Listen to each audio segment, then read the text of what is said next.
Hello my dear friends, you're on the Military Summary channel, and today we will discuss situation in Ukraine on the 10th of June. Today is Friday, and to tell the truth, there is not much update for today, as usually on Friday.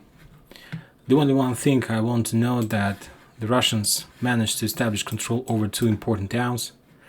They established control over Sidorova. We discussed the situation yesterday. And the Russians managed to establish control over small railroad station, Svetlanova, this one. There are very heavy clashes along the entire front line, but today I would like to discuss another topic. In the comments, I see often the comments that you're asking why the Russians are not doing some mobilization, why they're not adding more troops, more forces to this special military operation or to this war. I did some investigation, some research on this topic. So today I would like to discuss why the Russians are not planning to move more soldiers to the current front line, to the current situation. If you take a look at this map, we're going to see that the territory that is colored in red is the territory that under the Russians control or under the control of DPR or LPR. So this is the territory, and the edge of this territory, red territory, is the current front line. So we can split this area, we can divide this area, this front line, into some sections. If we take a look at this map, we can say that entire front line can be splitted, divided into 7 sections. Kharkiv section number 1, Izum section number 2, Severodonetsk section number 3, Popasная section number 4, Donetsk-Avdiivka section number 5, Орехово-Гуляй-Поле section number 6, and Kherson area, Kherson bridgehead, is section number 7. Also, we need to understand that there are several states of any operation. For example, we can split and we could classify any operation like with the state of defense state or offensive state. So we understand that it's totally different situation when the forces, the army, is in defense state, and we can say that it's totally different situation with the quantity, quality, and logistic and other facts of army if we are talking about offensive state. So we can say that, for example, I have a little bit maybe not very updated information about this. I tried to find and then found a very interesting article. This article may be more than 2 weeks, but I'm sure that the situation from that time hasn't been changed yet much. So it's like plus minus few numbers, but the same picture. So if we are talking about, for example, Kharkiv area, there are around 5/7 BTGs, and the kilometers, the length of the front line is around 100 kilometers. And we can say that if there are around 5/7 BTGs in this area, Russian BTGs, we can say that the approximate quantity of kilometers on one BTG is around 14-20 kilometers per one BTG. The second section is Izum bridgehead, Izum section. According to information I have, there are also a lot of BTGs in this area, and by the time when this map was prepared, like a few weeks ago, we can say that the length of the front line is around 60 kilometers. The number of BTG is around 22, and the kilometers per BTG is around 2.7 kilometers. So if we were talking about Kharkiv area, there are around 14/20 kilometers per BTG, and if we are talking about the Izum area, it's around 2.7 kilometers per BTG. Now let's move to sector number 3. This is Lysychansk-Severodonetsk sector. And according to information I have, there are around 19, 20 BTG. The approximate length of the front is around 100 kilometers. So the kilometers on 1 BTG is around 5 kilometers. So Kharkiv around 20, Izum around 3, and Lysychansk agglomeration Severodonetsk around 5 BTG, 5 kilometers per 1 BTG. Now let's talk about Popasna. This is our Popasna area. If we take a look at this map, Popasna area is somewhere here. It's not very big area. You see just a small part, a very small front line. The front line is around 20 kilometers. You see that this map was prepared by the time when the flower hasn't bloomed, but it's like for better understanding, of course. It's not very easy to find such information, and let's keep it like this. So the front line were about 20 kilometers. There were around 7 BTGs, and the number is around 3 kilometers per 1 BTG. Now let's move to section number 5. This is Donetsk-Avdiivka area. If we are talking about the length of the front line, is around 140 kilometers. Number of BTG is around 20, and kilometers per BTG is around 7 kilometers. In Donetsk 5, section number 5. Now let's move to the section number 6. It's our Zaporozhye. So the length of the front line is around 130 kilometers. The number of BTG is around 13 in this area, section number 6. So the kilometers per BTG is around 10 kilometers. And now let's talk about Kherson area, section number 7. The quantity of the approximate length of the front is around 160 kilometers. Number of BTG is around 7. And the kilometers per 1 BTG is around 22. Now let's correlate this information with the information on the current front lines. We know that the most heavy clashes and the most powerful offensive operations the Russians has on section number 2, number 3, number 4. There are heaviest clashes.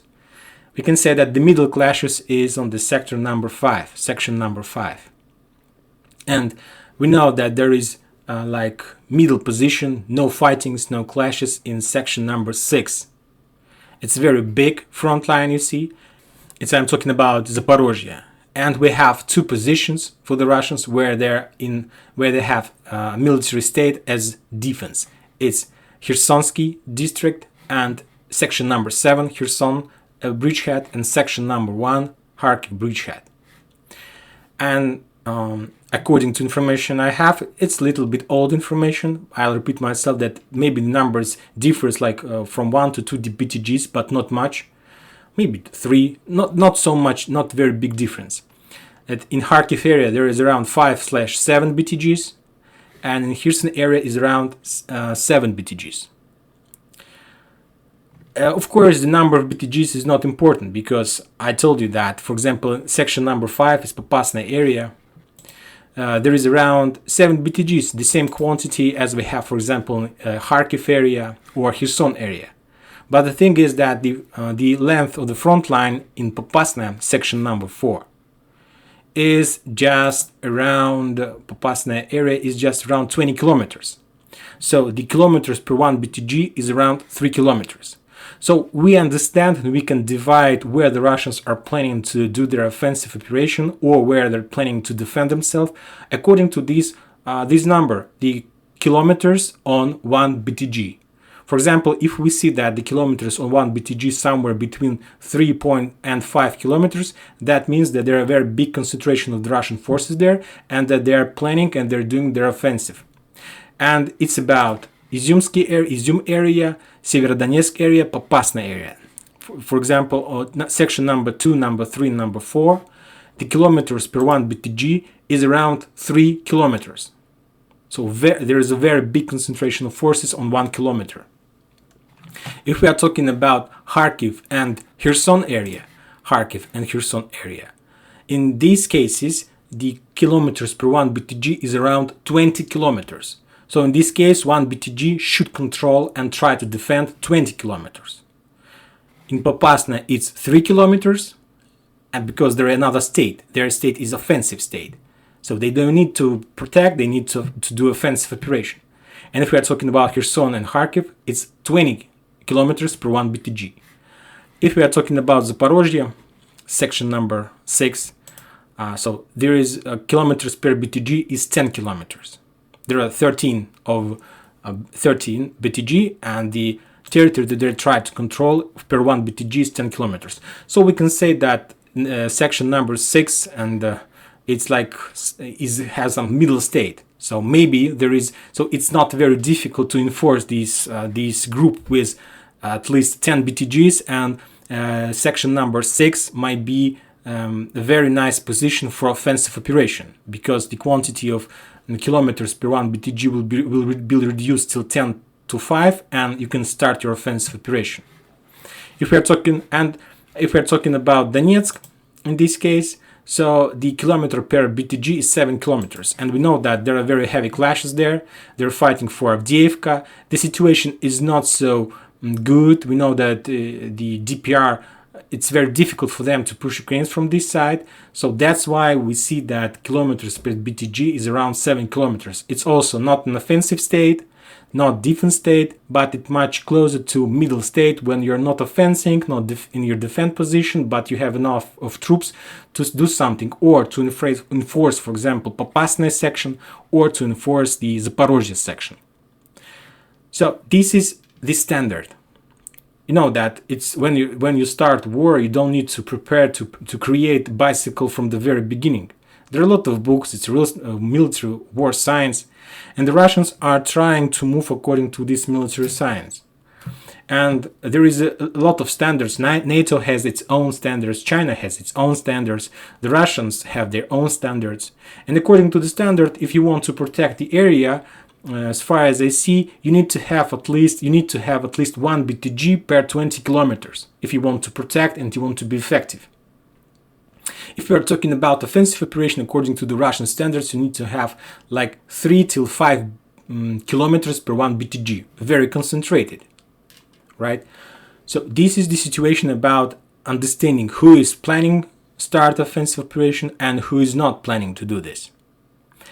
And now let's talk about yesterday's plan of Zaluzhny to move the front line from the current situation that we have, for example, to the line between Bakhmut, Seversk. This is one front line, and another front line.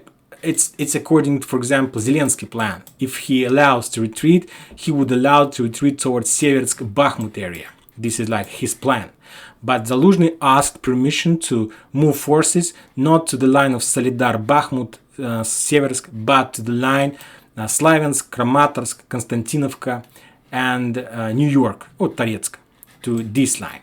So let's calculate the length of each front line, and let's try to understand why, for example, Zelensky has this position, Zaluzhny has another position, and is it good for the Russians or it's not so good for the Russians? I tried to calculate the approximate length of the front line. This is the first black line that is on the very bottom. This line moves from Izum bridgehead, from the forest that located on the west from Izum, and I move this area towards Izum bridgehead, then towards Liman, then towards Kremenaya, Rubizhnoye, Severodonetsk. So it's like the biggest line. You see it moves to Popasna, from Popasna to New York, from New York to Donetsk and Avdiivka. And if we take a look and try to calculate the quantity, it's around 334 kilometers. So we can say that the Russians, and we know that this is the main offensive area the Russians are trying to do their offensive operation. So if we will split these 340 kilometers, for example, 340 kilometers, if we split on 5 kilometers per 1 BTG, then at least, or 3.5, you need at least something between 68 till 100 BTGs in this area to be effective in your offensive state. So let's assume that, let's take the highest quantity. For example, if we will split this area like 3 kilometers per 1 BTG, so if the front line is 340 kilometers, we are splitting this number on 3, so we receive like 110 BTGs. We need 110 BTGs to be effective in this offensive operation from Izum bridgehead, moved through Severodonetsk, Popasne, and we are finishing in Donetsk, Avdiivka. So that's a lot. 110 BTGs, it's around 1,100 of Russian soldiers, fully equipped, heavy loaded, and so on. So Zelensky, according to, as far as I know, Zelensky allows the Ukrainians to leave this front line, if he like has such plan, to the line between Seversk, Bakhmut, and Gorlovka. This is the line. And the length of this front line is around 211 kilometers. Oh, sorry, let me take a look better. This line, 221 kilometer. Of course, this position is much more reliable for the Ukrainians because they will avoid any cauldron, any encirclement, and losing of any position and any Ukrainian in Lysychansk agglomeration. But now let's calculate the quantity that Russians, according to their standards, they need to be effective in this offensive operation against this front line. So we calculated that there is 221 kilometer. So 221 kilometers, we're splitting on 3 kilometers per 1 BTG, and we need just 73 BTG to be effective in this area. The forces will be very concentrated, your strike will be very powerful, and you will have enough of forces to control this front line. You see that if we're talking about this line, there's much less territory you need to control in comparison with this snake. You see this snake, and you need to cover every point where the Ukrainians can cross and to attack in the back or something like this. And Zaluzhny proposed another option to move to the line between Slaviansk, Kramatorsk, Gorska, or not Gorska, Toretsk, and Gorlovka. This line is the proposal that Zaluzhny did, and he asked about permission to retreat from this area toward this area. And this front line is around 211 kilometers. So it's, if we take this number split on 3, we're gonna receive 70 BTGs. So the difference between this front line, yes, and this front line, so the difference between Zelensky option and Zaluzhny option is just 3 BTG. So of course in this case we can say that Zaluzhny is much more right, because the difference in protection in offensive state of the Russian forces is just 3 BTG, but you are located on much more reliable positions than on Seversk, Bakhmut area. So this one is much more fortified than this one. This line wasn't prepared for a long war. Seversk is not prepared, Solidar wasn't prepared, Bakhmut is prepared, but if we're talking about lines Slaviansk, Kramatorsk, Toretsk, Gorlovka, this area is much prepared than this line. So of course, from this point of view, Zaluzhny is right.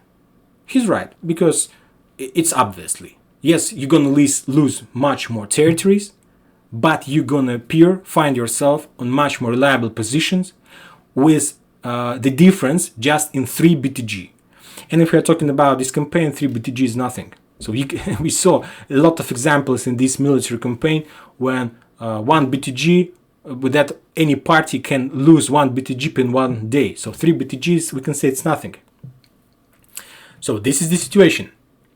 But let's try to analyze and understand why Zelensky doesn't want to allow the Ukrainians to leave Severodonetsk, Lysychansk. And also it's just the numbers. It's just the standards, the math, and numbers. And we can say that, of course, if the Russians are able to take this area, all this cauldron or this one territory that between this is the second Zelensky front line and current front line. In this case, the Russians will reduce the length of the front line. And it's not just reducing of the length of the front line, it's also reducing the quantity of BTGs you need to be effective in this offensive operation. So the standard is around 3 till 5 kilometers. And we calculated that to control this front line, you need around 110 BTGs. But if we're talking about Zelensky option or Zaluzhny option, you need just 70 BTGs for these purposes. So the difference is around 40 BTG. And if we convert 40 BTG into numbers of forces, it's around 35,000 of the Russians. 35,000 of the Russians is, for example, if we are talking about 35,000 of the Russians, I can say that 35,000 of the Russians and the front line near Kharkiv can be here. Easy, very easy. If we are talking about 35,000 of the Russians, that will be free if this front line collapses. 35,000 of the Russians is, for example, area till Lazova, this entire bridge can be captured. If we are talking about 35,000 of the Russians, we can say that this area may be captured easily. Or if we are talking about 35,000 of the Russians, we can say that these 7 BTGs with those 40 BTGs and the area between Nikolaev and Odessa can be captured. So we understand it's just regular mass and standard. Of course, there is no way, no use if, for example, the Russians are bringing, for example, to Severodonetsk 1 million of Russian soldiers. What is the purpose of these 1 million soldiers? What can they do in this area? Like elephant run through the fields and trying to kill the Ukrainians with their foot? It's not. It doesn't work like this. When you try to move forces on certain part of the front line, you need to calculate and to count a lot of factors. I will give you like 5 or maybe more. Let's calculate together factors that you need to calculate when you try to prepare the forces on this or that front line. For example, the quality of the forces. Of course, you can have like 110 BTGs of high quality forces, but it's ridiculous because first of all, it's very expensive to train very professional forces, and you don't need so much. You need regular troops, regular soldiers with machine guns, with the AK-47, who can start their offensive storm operation. And I'm sure that it's not the guys who finished the high school of military high school. It's regular soldiers, the sergeants, and so on. So of course, when you try to prepare any front line, you need quality and you need quantity. And if we're talking about the quantity, of course, you don't need million. Why do you need million? Because according to the standard, you need to have, if you want to do offensive operation, 1 BTG per 3 kilometers. And that's enough. If you're gonna have more, the forces will be too over concentrated, and your enemy can cover this area with the artillery, with missiles, with rockets, with everything he can, and you're gonna have a lot of losses in this area. The third option you need to count is, of course, logistic. Why do you need, for example, 1 million soldiers in Popasная Flower if there is just one road, and using this road you can get there few trucks that can bring ammunition just for 1,000 soldiers? So why do you need another 999,000 if you have logistic that can supply just ammunition for 1,000?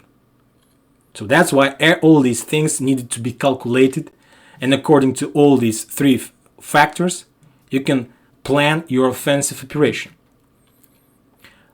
Of course, the Russian will be forced to start mobilization in few cases. For example, when there is an active phase, part of these cauldron operations, Severodonetsk operation, and meanwhile, for example, the Ukrainians managed to accumulate near Kharkiv, for example, 50 BTGs, and they started their offensive operation towards Belgorod or towards the border. Of course, in this case, you will be forced or to move soldiers from this area or to bring more soldiers from Russia. But of course, the Russians will see if the Ukrainians are able to collect another 50 BTGs near Kharkiv. They will see this. It's not a big deal to control your enemy forces. It's easiest part in the war conflict to collect and to control the movement of your enemy. It's the easiest part. And the fourth part in this conversation, we discussed the quality, quantity, logistic. It's very important, but it's not the most important if we are talking about offensive state. And also about the defense state as well, the same thing. There is another factor, the fourth one, but I think that this fourth factor is the most important, is the vital factor. Much more important than the quality of forces, much more important than the quantity of forces, and much more important than the ammunition. And now I'm talking about blood. You know how the USA managed to understand that the Russians are planning their offensive operations towards the Ukraine. How did Americans understood that the Russians are planning to start a special operation? Believe me, not because of the fact that they managed to accumulate a lot of forces on the border. It's maybe regular trainings, nothing more. And believe me, not because of that fact that there was a lot of calls or that they managed to capture between some diplomacy services or intelligence, not because of that. I remember those days. I remember that day when the USA announced that we are giving 100% that the Russians are planning to start their offensive operation. It was the day after, or maybe the same day, when they show the picture from the satellites about the camps along the Belarusian border, along the Russian border, the hospital camps, and they announced that the Russians brought a lot of blood. You know, the blood, why the forces in any war conflict uses blood. It's one of the most important thing in war, because if the soldier is wounded, he's wounded not with knife, or he's wounded with the bullet or with the shell. And sometimes these wounds are very vital for anyone. And during this, a soldier loses a lot of blood. And without blood, you won't be able to start any offensive operation, because everybody understands that if you start offensive operation, I must say that during the entire civilization, there wasn't even a case when there was offensive operation without losses. And if you don't have blood, you have heavy losses. And if you don't have blood, but if you have blood, you have your losses are waged, of course, and they're much reduced. And believe me that it's not so difficult to produce shells. It's not so difficult to produce tanks. The Russians have a lot of tanks. It's not so difficult to produce rockets or missiles. But believe me, it's impossible to collect blood for 1 million army. If you want to collect blood for 1 million army, you need to at least, I think, maybe 4 millions of donors for this situation. Of course, the same picture with the Ukrainians, of course. So you need to, if you want to be effective in your offensive operation, first you need to follow the standards. And believe me, the Russians have a very nice standards. They passed a lot of wars. The Second World War, Afghanistan, Chechnya, Syria, the conflict with Ukraine in 2014. A lot of conflicts, and they have nice standards and they know what they're doing. And of course, one of the factors is, as I told you before, blood. So this is the reason why Zelensky doesn't want to leave Severodonetsk-Lysychansk agglomeration, because he understands that the Russians will get free 40 BTGs and they can move them anywhere. And the question is, if Ukraine ready, of course they're ready to retreat. And we discussed that maybe it's an option for them to retreat from this area. But do they ready to meet somewhere else on any other front line, like Kharkiv or Zaporozhye or Odessa?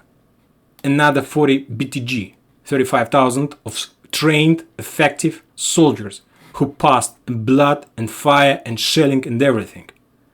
I'm not sure about this. Of course, there would be no way if this front line collapses and the Russians push Ukrainians to this front line or to this front line. They will have these 40 BTGs and they will be able to move them anywhere they like. And that's it for today. I would like just to remind you that military summary condemned any type of violence and any type of aggression of the territory of Ukraine, DPR, LPR, and so on. Thank you for watching. Subscribe to my channel, put your likes, and enjoy your weekend. Bye bye.